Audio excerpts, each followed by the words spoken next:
The views, opinions, and findings contained in this podcast are those of the host and subject matter experts. They should not be construed as official Department of Defense positions, policies, or decisions unless designated by other official documentation.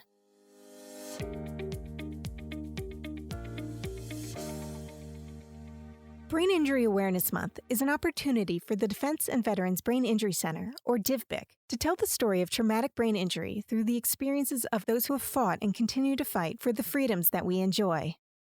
In this episode of Picking Your Brain, we discuss the over 19 million people today who identify as veterans and the effects that TBI can have on this population and their families. Since its creation in 1992 by an act of Congress, the then Defense and Veterans Head Injury Program's mission is to serve active duty military, their beneficiaries, and veterans with traumatic brain injuries through state-of-the-art clinical care, innovative clinical research initiatives, and educational programs. DVBIC's first national director, Dr. Andres Salazar. And so the other aspect of our concept was that we had to reach across to wherever these patients were. And so they were not only in military hospitals, but for the rehab and the more severe ones later on, they were all in the VA. And so that's where we sort of evolved this whole notion of an integrated defense and veterans head injury program. According to a 2018 VA report, almost 200,000 service members transition from the military every year. This makes the VA the largest integrated healthcare system in the country, serving over 9 million enrolled veterans annually. As a result of the recent conflicts in Afghanistan and Iraq, this period of adjustment for veterans may include seeking continuing care for a TBI diagnosis. To put the number of TBI sustained at war in context, DVBIC estimates that 22% of all combat wounds during Operation Enduring Freedom and Operation Iraqi Freedom were brain injuries. For comparison, brain injuries accounted for only 12% of combat wounds in the Vietnam War. To address the population of transitioning service members who've sustained multiple injuries while on active duty, Congress appropriated a little over $30 million for the polytrauma system of care in 2005. Polytrauma is often characterized as two or more injuries sustained in the same incident, which, at times, can affect multiple body parts and organ systems, resulting in physical, cognitive, emotional, and behavioral disabilities. Because of this, veterans and service members with polytrauma require a higher level of clinical care and other support services. Through its 5 rehab centers and 23 network sites, the polytrauma system of care provides access to multidisciplinary teams of specialists who develop and implement individualized treatment plans that address the needs and goals of veterans and families. Chairman Tillis, Ranking Member Gillibrand, and members of the subcommittee, thank you for the opportunity. Dr. Joel Scholten serves as the Associate Chief of Staff for Rehabilitation Services at the VA Medical Center in Washington, D.C., and the National Director of the VA's Polytrauma System. In late 2017, Dr. Scholten testified before a Senate Armed Services Subcommittee about the diagnosis and treatment of mild TBI. VA's TBI Polytrauma Program delivers world-class rehabilitation services for veterans and service members. Through this program, VA continues to advance the diagnosis, evaluation, and treatment of TBI. I had the opportunity to sit down with both Dr. Scholten and Ms. Linda Picon. Ms. Picon has been with the Department of Veterans Affairs for over 25 years and cared for those with TBI, first as a speech-language pathologist, and then as a senior consultant for rehabilitation and prosthetic services in the Veterans Health Administration, and I serve as a liaison for traumatic brain injury to the Defense Health Agency through DVBIC. What is the polytrauma system of care? So the polytrauma system of care is really an extensive integrated system of care that VA has developed in order to connect our entire healthcare system with TBI specialists across the country in order to ensure that veterans and service members have access to TBI care. One of the hallmarks of rehabilitation in the polytrauma system of care is the interdisciplinary team. We have either members of that team that are embedded in the team or collaborate depending on the needs of the veteran or service member. So a number of things that are key to providing a wide variety of services that patients with traumatic brain injury may benefit from. There's probably 2 general scenarios we could describe. One would be for individuals that have sustained a severe traumatic brain injury that require inpatient hospitalization, transitioning into a VA medical center to one of our polytrauma rehab centers to receive inpatient rehabilitation And from there, depending on the need, may transition into some of the other specialized programs that Linda mentioned earlier. Just kind of meeting that individual's needs at wherever we can provide that. That's a smaller number of individuals with severe TBI. What's much more common is individuals leaving active duty service and then accessing VA for care. The first time they come in for health care, they will be asked the TBI screening questions, which are 4 questions asking about potential brain injury during service. If the veteran answers yes to all 4 questions, they are then referred for an evaluation with a TBI specialist. So again, every individual is unique, every brain injury is unique, and so the team is then built around the challenges they're facing and working together along with the veteran's family or caregiver if they want them to be involved to develop that treatment plan. Could you describe the importance of input from veterans and caregivers in developing those plans? Well, I think active engagement in any healthcare setting is critical, and particularly for traumatic brain injury, there's not a quick fix. There's no magic pill, at least not at this time. So things that we often consider are essential for living a healthy and a better life include regular exercise, eating right, following sleep hygiene techniques, stress reduction. Those things are long-term commitments, and having the input and the support of a caregiver or your family support system to encourage you to follow those healthcare recommendations are really critical. Let's pause right here for a moment. The information from the families and caregivers of TBI patients that Dr. Scholten is talking about is fundamental to this year's Brain Injury Awareness Month theme of TBI, me, you, and us. To explain, here's Jocelyn Griffin, Program Manager for the Ahead for the Future Outreach Initiative. At the heart of our mission are the people that are going to experience TBI in some way, shape, or form, are the me, the you, and the us. The active duty or the veteran who themselves have experienced and are hopefully on a path to recovery with TBI.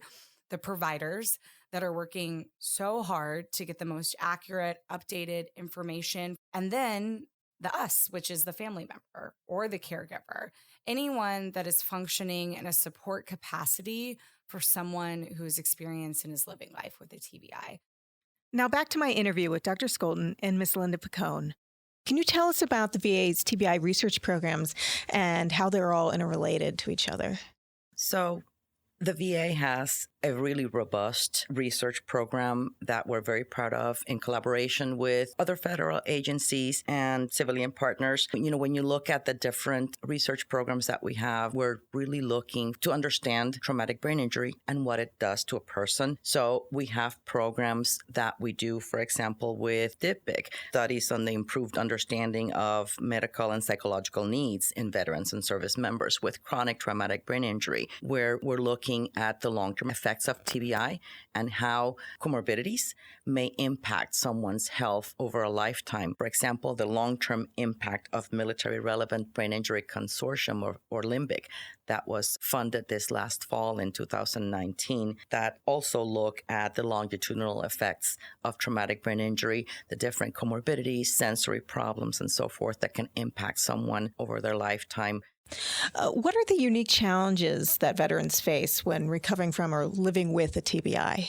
Oftentimes, we can look at it if the initial injury was a severe traumatic brain injury. The likely complications or challenges will turn into more of a chronic condition. So looking at how to best maximize health and wellness over the lifespan of the individual. And so it's really a challenge, I think, to maintain kind of an ongoing relationship with veterans because we're working with our rehabilitation efforts to maximize independence and then have this kind of periodic touch points where we can tweak and provide additional input to maximize wellness as time goes on.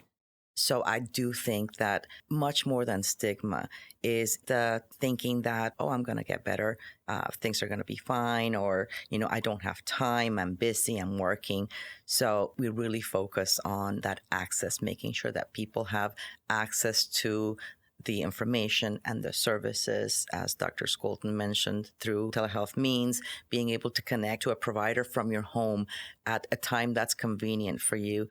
So with the polytrauma system of care, our first telehealth system was really, as Linda mentioned before, that video connection between the polytrauma rehab centers and Walter Reed and Bethesda Naval at that time, meeting the families and the teams and really talking about that transition of care, because that's during any transition is where you are more likely to make a medical error. So it's pretty amazing to think that from TBI care, telehealth went from those team-to-team handoffs to now being able where we can connect with veterans in their home to do follow-up visits and do TBI assessments, has really extended the reach of rehabilitation and helped us rethink the environment of healthcare and that relationship that's so critical to maintain with veterans that have sustained a traumatic brain injury. What does the VA's work in TBI mean to you? Why are you so passionate about veterans and TBI?